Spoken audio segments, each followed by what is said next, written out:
Like, I do think we'll have a really good 2 days. I did a really good 2 days and more so about 2 years ago with some really great actors. And you move into a room for 2 days and we just work on scripts. It's a very enjoyable experience. I'm not someone who gives lectures or talks a lot. I like to be on the floor with the actors. I like to be shooting all the time, reviewing, and all of us become very quite tight and we all become our own reviewers of the work.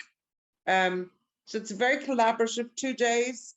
It's not me, big casting director, saying, no, don't do that, or I didn't like the way you did that. It's not that kind of workshop. It's a very collaborative, we all get stuck in.